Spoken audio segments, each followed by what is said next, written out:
Welcome to part one of our course on headcount capacity planning. And in this first part of the first module, we're actually not going to dig into the spreadsheet straight away. We're actually going to start with what are we actually trying to accomplish when we're creating the headcount plan. I think many people think that the purpose of creating a headcount plan is to actually do the analysis and come up with the output.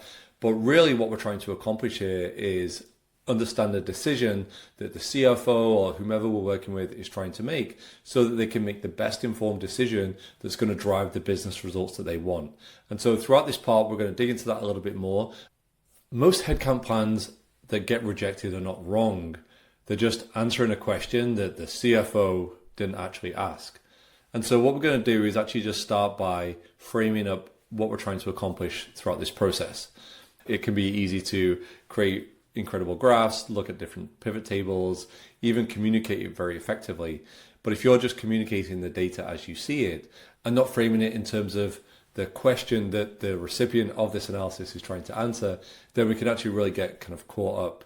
And so as we work through this section of the course, let's start to think about what is the CFO actually asking? What is the purpose of building a headcount or a capacity plan that they're going to then be able to use?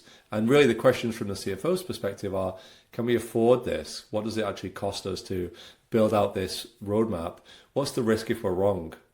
And if we don't have those explicit data points called out up front, then the plan is probably going to get rejected and we're going to go back to the drawing board and have to redo it. So when we're building this analysis, there's really only 4 questions that a CFO might be asking. Question 1 is, can we actually afford the growth that we have planned?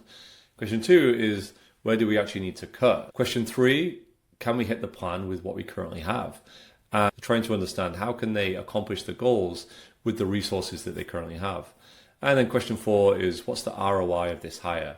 And this is really important if you're actually trying to articulate the need for a new role, especially a senior role, which is going to cost a lot to hire and actually cost a lot of overhead. And they really want to see the ROI. So if you're going into this meeting, one of the best things that you can do up front is actually figure out which one of these 4 questions is actually going to be the question that the CFO or the head of FP&A is actually going to be asking, so that you can actually frame the analysis to support the recommendation that you're going to make and actually frame the communication to actually answer that question up front. Generally, if you're working with the CFO, their time is highly valuable and quite limited, and so they want to get to the point as quickly as possible. As we work through this capacity planning process, have in the back of your head how you might think about the different angles that you might take as you're going through this process and answering one of these 4 different questions. So realistically, when we're trying to make a decision, there's generally only 1 or 2 numbers that are really critically important. And so as we go from the question that's being asked to actually creating the analysis to answer that question, what we want to understand is which is the one number that's going to drive that. So if we were thinking about, is headcount growth going to be sustainable? Is it going to get us to our business goals? We can actually look at the cost of the headcount growth in terms of overall compensation and compare that to the budget envelope of what we currently have. If we're actually looking at making a cut and we say, what cut do we need to make in order to get our P&L back in line? We could look at which are the priority areas within the business and where would a 10% cut, for example, actually not impact the business as greatly, but really impact the bottom line and help the CFO to get the books back in order. And so as you're thinking through starting the analysis, think what is the one number that if I could only communicate this to the CFO, it's going to help to answer their question, and then build all the analysis back from that one number. So generally leaders that are new to doing this model will think they have to be as rigorous as possible and demonstrate the amount of work that has gone into the analysis. And so the trap that most people fall into is they model everything. Let's look at geography, let's look at level split, let's look at role detail. And a lot of these are defensible because when you actually go into these meetings, you may actually have to drill down into those areas. But the way we've actually just framed up this analysis is what is the kind of 1 or 2 numbers that are really going to drive this decision and be defensible to the executive team.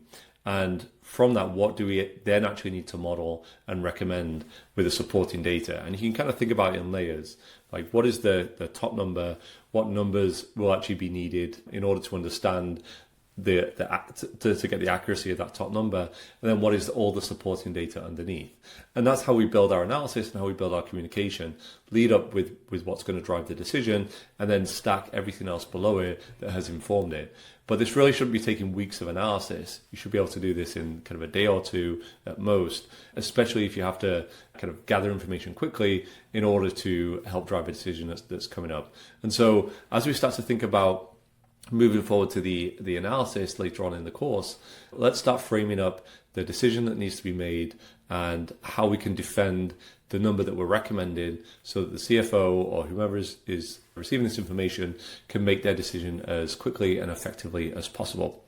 So this is the last section in this first part, and then we're actually going to start opening up the spreadsheet and getting to the analysis part.